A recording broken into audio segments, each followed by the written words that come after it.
some of you for many, many years. Exactly. Okay, well, I would disagree with Glenn on something. We don't have a disgusting district. We have disgusting representatives. Okay, we have a very nice district. You go over there, we have a park, we have a beach, we have a very conservative group of people. Our people actually don't do the things that our politicians do. The problem is that we really haven't run competitive elections for years and years down there, where Carl Kruger never really faced any kind of opponent. 1994, he gets elected, and that's it. The People's Republic of Brooklyn, as that bar is called over there, we don't have competitive elections. So, Democrats really got used to the idea that they could do whatever it is that they pretty much wanted to do, and who's going to hold them to it. Normally, if you run for office or if you want to get re-elected, you have to really be responsible for what you've done. So if you vote the wrong way, if you do something that's a little bit unethical, somebody will stand up and say, look, this guy has done something wrong. And in a competitive system, you realize that, look, if I do something that's even this small, I'll be held responsible for it. In a non-competitive electoral system, whether it be a system where elections are not allowed, or a place where it's just not competitive, people realize, hey, I'll get re-elected anyway. And that's where we get corruption, whether it's in the Soviet Union, or in China, or in Cuba, or, in this case, right here. Because we didn't have anyone holding the politician's feet to the fire.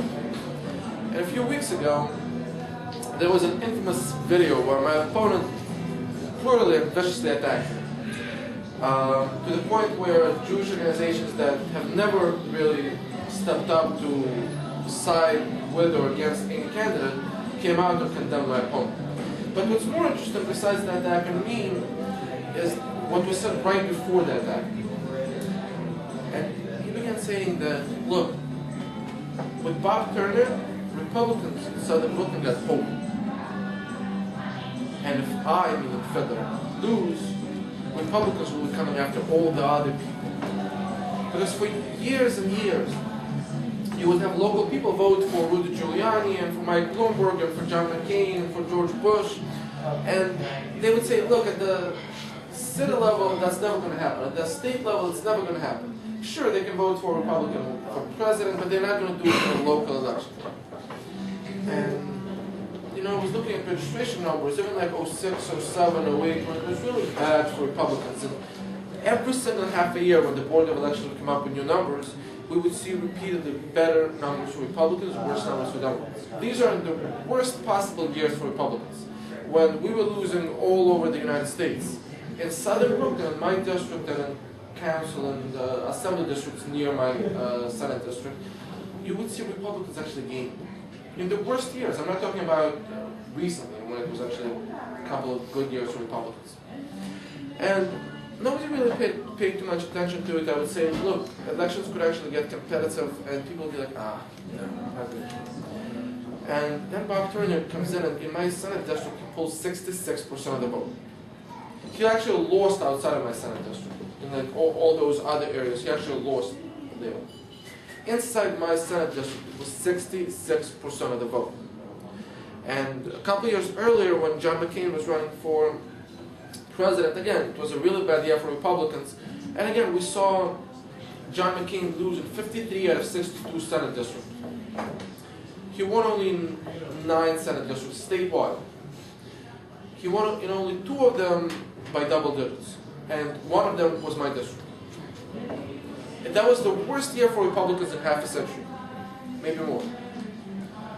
And you look at the districts right now, and you have on the one side of Southern Brooklyn, the southwestern side of Southern Brooklyn, you have Michael Grimm at the congressional level, and you have Mario Golden at the Senate level, and you have Nicole Malatakis at the assembly level. People say, okay, we're used to being rich, being kind of Republican. Not this Republican, though. But then you look at the eastern side, and all of a sudden you begin to see, oh, look, it's Bob Turner. And if we had a senator, what's the argument that we cannot take all the other seats, council seats and assembly seats? And that's why when Fiddler, I don't agree with him on much, but that's one of the few things that I actually agree with him on. That if we wind up winning, all of a sudden we get competitive elections. And to the Democrats, it's, oh my God, how could this happen? There will be competitive election.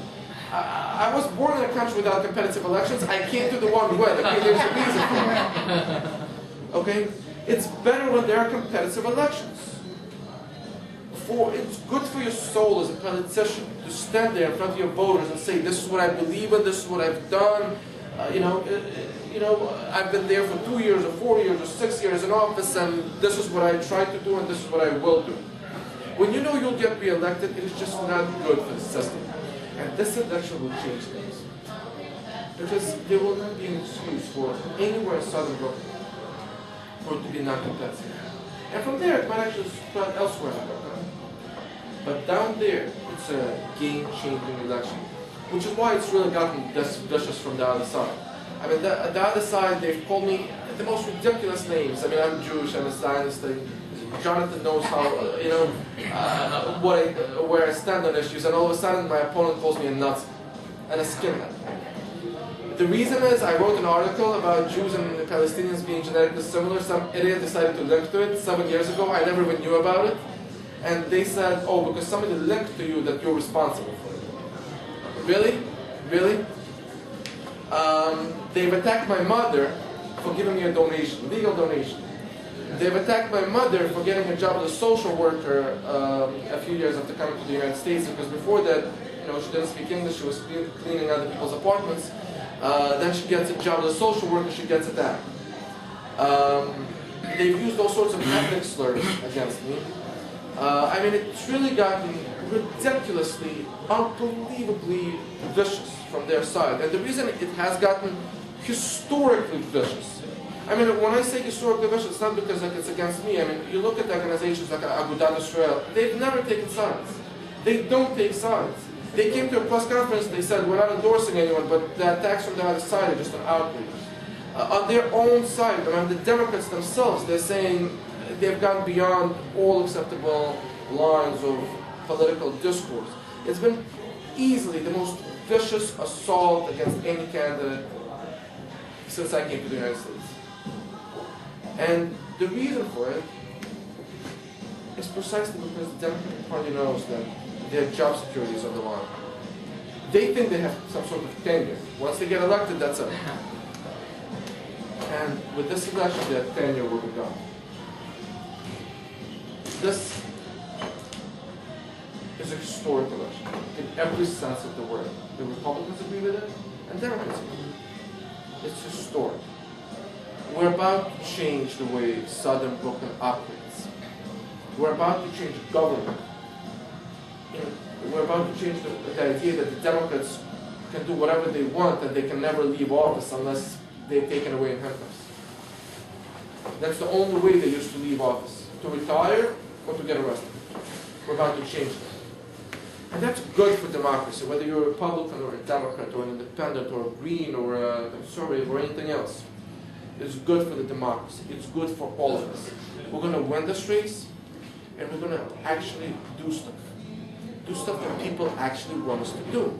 When you have a neighborhood like No Basin, where person after person after person owns private homes, and yet their city councilman, Lou Fiddler, thinks it's a good idea to raise property taxes. That's not what the people want. When we have a horrible, horrible economy where businesses can barely survive, and yet he thinks it's a good idea to raise taxes on hotels and other business industries, that's not what we need. We need somebody who's actually going to be responsive to the people of their district, not to send out money away from the district. Repeatedly, Lou Fiddler decided, look, why keep the money in my district? There are causes somewhere else in Manhattan, and the Bronx, and Queens, God knows where. I like those causes more than I like the people in my district, so let's send them some money. That is not the government that we need. We need somebody, and that government only happens in a non-competitive electoral system. And that's what they are afraid of. They are afraid of that. They've said that they're afraid of it. Lou Fiddler has said that that's what they are afraid of. We're going to win, but we need your help. Those lawn signs in the broader future, phone calls, going door to door, that's what wins elections. we have a tremendous amount of money being put into our campaign as Senate Republicans. I mean, in the last 10 years, all the money that all the other candidates got times 10 was not even close to what we're getting from them. Plus, we were able to raise a very good amount of money on top of that. But money alone does not win races. We've seen that. Liam, he works for Michael Grimm. He got outspent 3-1. Well, guess what? Michael Grimm won. Bob Turner, he got killed financially. He won because of the ground. I mean, Nicole Malatakis, 3-1 outspent. Again, the same way, she won because of the ground. We're not going to be outspent in this race. We're actually one of the few Republican races that is not going to be outspent. As a matter of fact, I would assume that we'll probably outspend them. But we need your help. Because money, it's nice. It's nice to be able to send out mailers. It's nice to be able to get advertising. That's all nice. We need some guy or some girl to go door to door and say, hey, I know this guy. I will vouch for this guy. This is who you should vote for. That's why I'm here. You're the young Republicans. That is who the ground game is based on. You know, that is who volunteers. That is who goes out there and makes sure that we get the votes. According to all the research, both professional scientific research and just for people who worked in previous campaigns, nothing works as well as volunteers making phone calls or volunteers going door to door. Nothing. I mean, besides the candidate himself doing it, but there's only so many people that I can do it, that I can see myself. We have 325,000 people in my district. We have 143,000 registered voters. I can't see all of those people. It is not possible. I can't call all those people. I go door to door pretty much the whole day. You go to Southern Brooklyn, you see a whole lot of my signs in stores, a lot of places, because we do have a lot of support. But we also need people to help us out. We need you to go out and knock on those doors and make those phone calls and put up those signs, and that's why I'm here. I hope you'll come and join us, because this is, like I said, a historic election. We'd like to be a part of it. Thank you.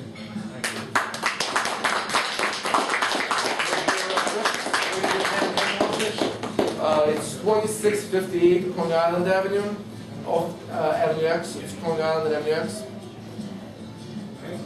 And we're open 7 days a week. There are probably half a dozen people there right now. There are multiple people there 7 days a week. So anytime you come in, pretty much until 12 or 1 o'clock in the morning, somebody will be there. Right, very good. Anyone have any questions for David that you want to say anything? Or? Yeah, I do want to ask you about the recent announcement by the Commissioner Ray Kelly about the terahertz scanners possibly being used for for large blanket areas to see if people have guns. I was just wondering what your thoughts are on that program, if you know anything about it. Okay, well, we have to balance security with civil liberties, because after 9/11, I know that everyone was very scared about something like that happening again. And our government has done a good job protecting us. Because if you think back 10 years, nobody thought that there will be nothing for the next 10 years in New York City in particular, much less anywhere in the United States. At the same time, every time, I don't know what's wrong with me, if there's something wrong with my face, but every time I fly somewhere, I have to go through the special security screening. Last time, I mean, that could only be described as molestation to me. I mean, it was really unbelievable. And not only did they, I mean, it was probably 40 minutes of them looking through everything, and then I get from one place to another. I never leave the airport. There's only like a 20-minute gap that I spend in the airport itself, and on the plane itself, they want to take me off the plane and check me out again. And I'm sitting there going, seriously, I mean, you just went through me for 40 minutes. Maybe it was Lou Fiddler. I don't know, but that was something to do with it. I mean, those 40 minutes, I mean, that was unbelievable what they've done to me, and all of a sudden they want to do that again. So we do need to be mindful of people's civil liberties, because yes, we all want to fly safe. You know, I don't want to die any more than anyone else wants to. But at the same time, you get to a point where it just becomes irrational. And whatever program that we have, a lot of them, they mean well to begin with, but we need to make sure that the details are proper. Because obviously we need to have some levels of security.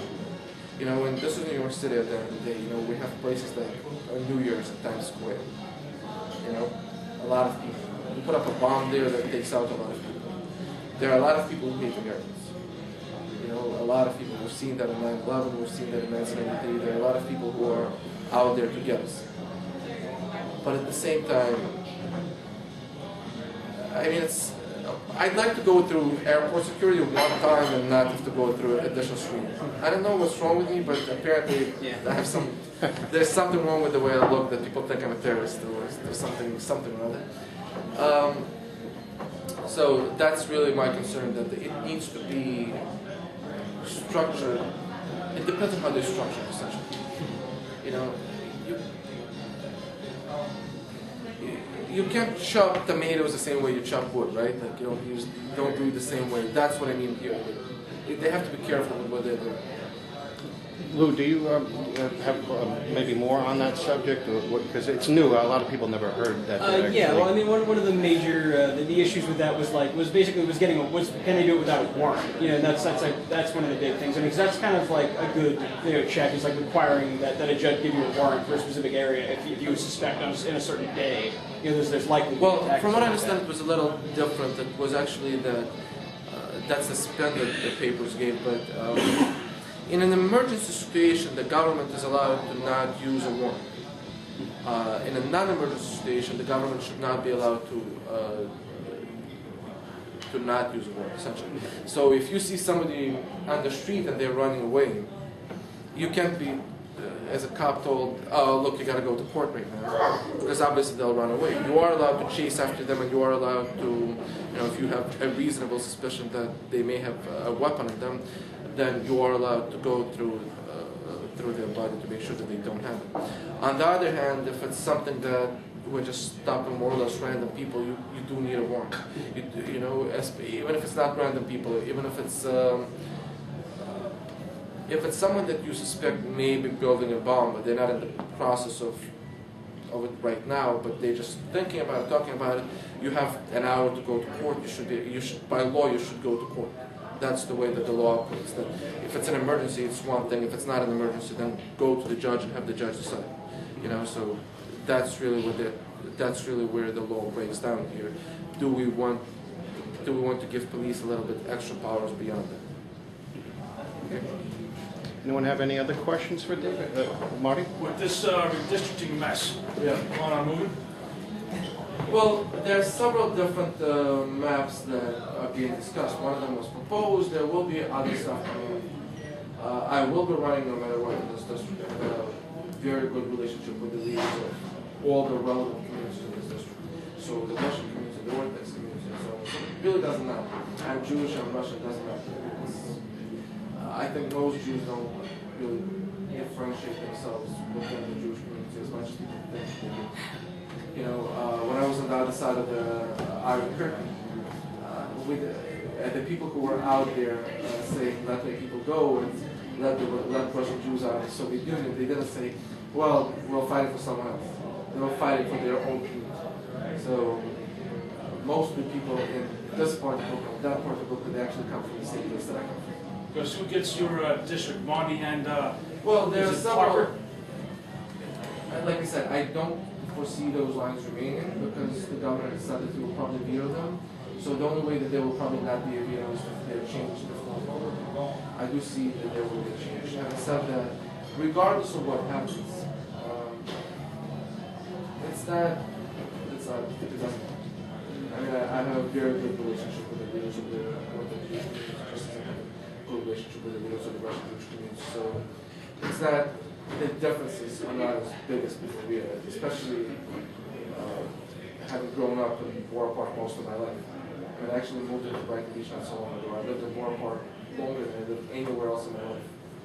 So it's not a big deal. If I move back into Borough Park to live with, I know every store there. You know? Know where to get good bagels, right? Exactly. I do know where to get good bagels. Follow-up question then? Yeah. So, because obviously the map says there's one right now, and you know we're big on redistricting reform. I mean, the entire Senate Republican majority back redistricting reform in 2010, really didn't follow through with it. And so, that's a priority for a lot of people in our club. So the question is then, given that the 27th district will probably not exist as it is right now for the next 10 years, are there plans that you might be the candidate for that super Jewish district, as they've been calling it?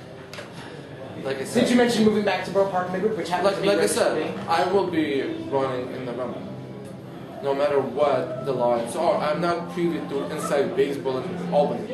Unfortunately, when the governor, Shelley Silver, and Dean Skelos get together in that little room that they get together, and unfortunately, I'm not invited there. So I'd love to be invited to that room. If like Shelley Silver one day says, "Hey David, why don't you go in there and take care of the budget?" I'd love to do that. I'm not. So I haven't been offered that so far. So I'm not privy to the inside baseball stuff that's happening in Albany. Whatever they do, they do. I will be running for re-election. Like I said, I've lived in Borough Park longer than anywhere in my life. And then I lived in Midwood also. I went to FDR High School, which is in Borough Park. So, it's been... I do know where to get the good bagels there.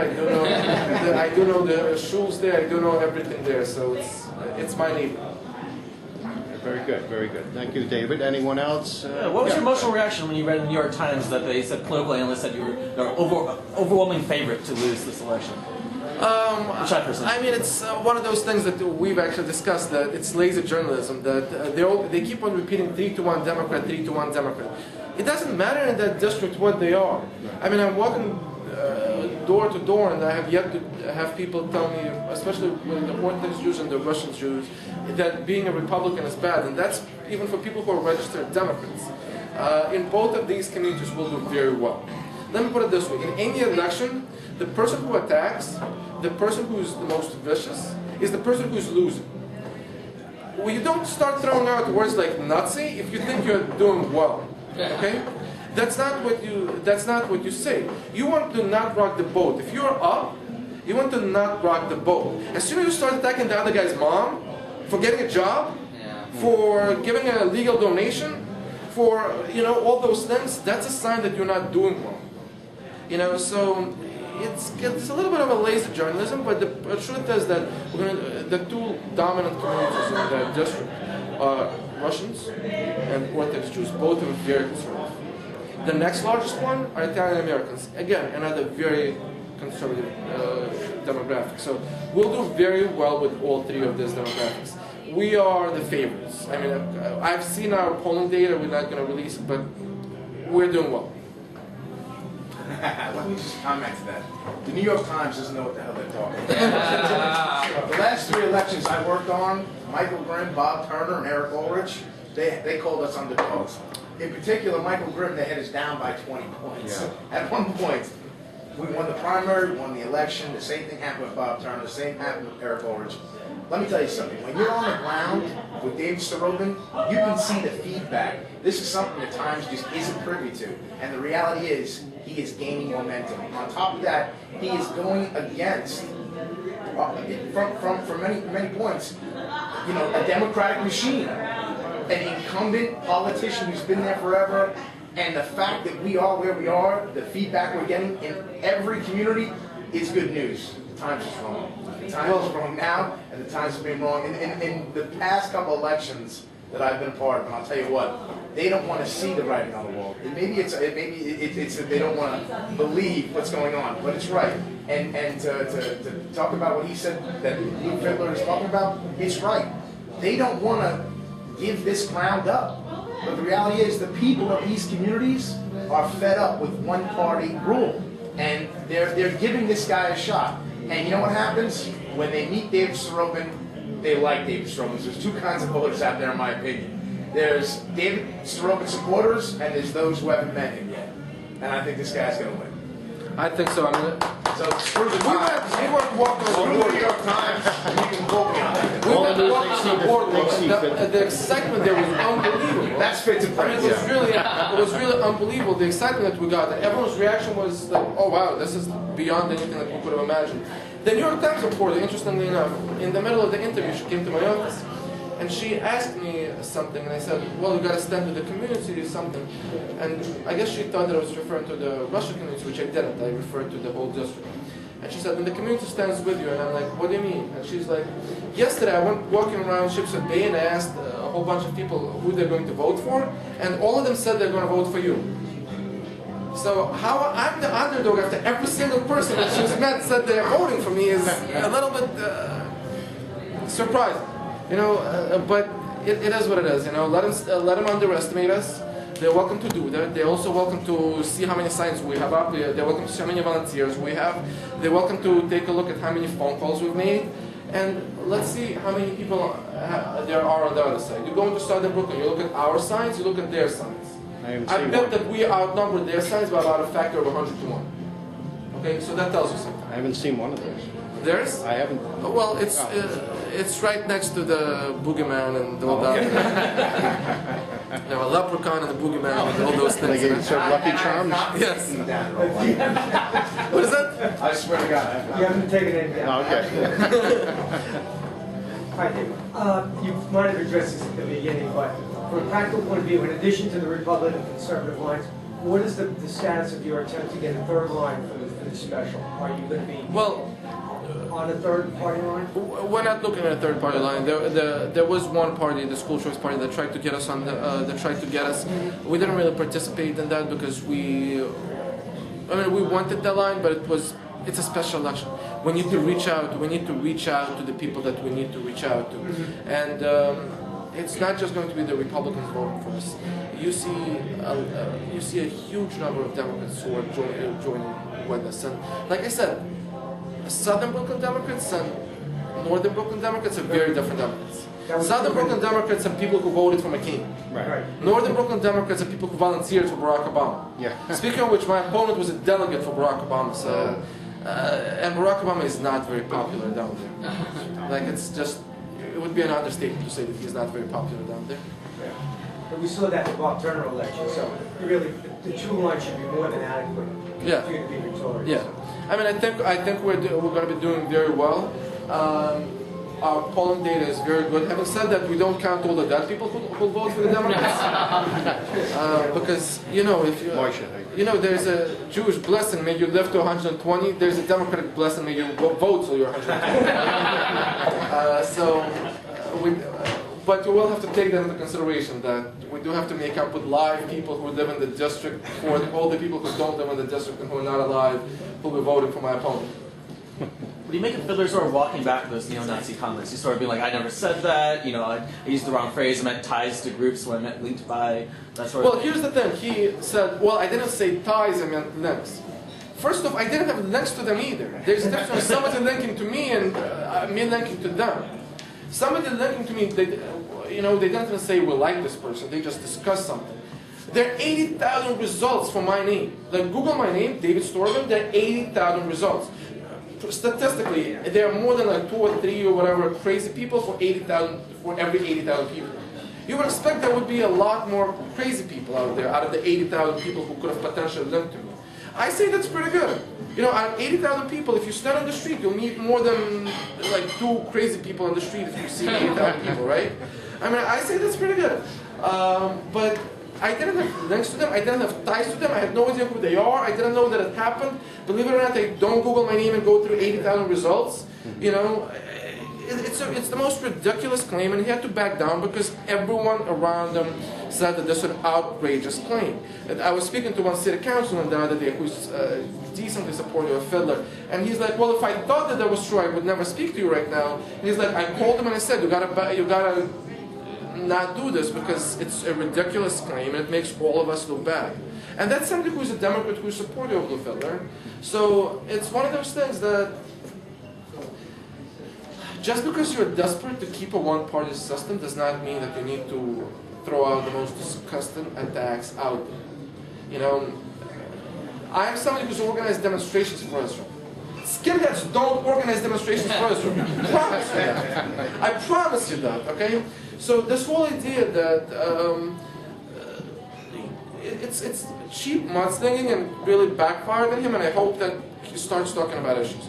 Because in our end, we've really talked about issues all throughout until this happened, and then we didn't say anything for a while, and then people began contacting us from Jewish organizations. They're like, we can't have that. You got to respond to this because this is an outrage. They're using the memory of murdered Jews to score political points, and these are not people who are for us even.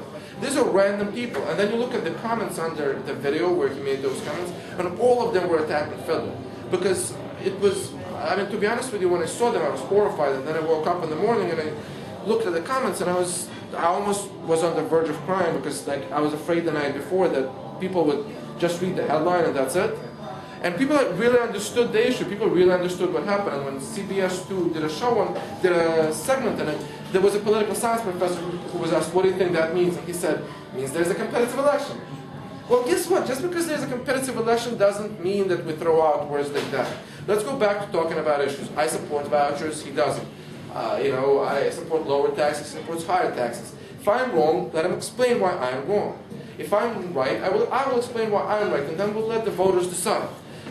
Trying to keep a one-party system is no excuse for what he's done. Also, another excuse that he gave, actually, I think to you, and the excuse was, well, I thought it was in private. Hey, James.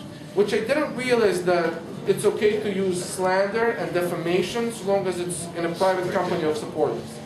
I would never, he was speaking to young Democrats, which is kind of the same thing we have going right now on the other side. He said, I was in a bar speaking to young Democrats. I'm in a bar now speaking to young Republicans. You don't see me calling my opponent names now, do you? I mean, I don't know, maybe he had a drink too many or something, I don't know. But you don't call your opponent a Nazi just because you're speaking to fellow Democrats. It's a private meeting. Really? So in private, it's okay to use the worst defamation possible. I mean, calling someone a Nazi is actually worse than calling them a criminal. Because a criminal kills like one person. And Nazis killed 50 million people, including the relatives of all 4 of my grandparents. You know, all the young men get drafted into the military, all of them, and all the rest pretty much got wiped out. Pretty much everyone else got wiped out in concentration camps. You know, and my grandfather was one of 6 boys in his family, one of 6 brothers who went into the Soviet army, and 5 of them got killed, and my grandfather was left almost deaf, and his legs were shot, and he could barely walk the rest of his life. And somehow, he thinks that those words are proper. Legs, thighs, whatever it was, the word Nazi does not belong in the streets. Nobody is a Nazi in the streets. Lou Fiddler is not a Nazi, I'm not a Nazi, nobody is a Nazi in the streets. Let's talk about taxes, let's talk about vouchers, let's talk about education, transportation, all the other issues, let's talk about that. There are no Nazis in the streets, I promise you. And Lou Fiddler, he really needs to be a man and apologize. Absolutely. Right.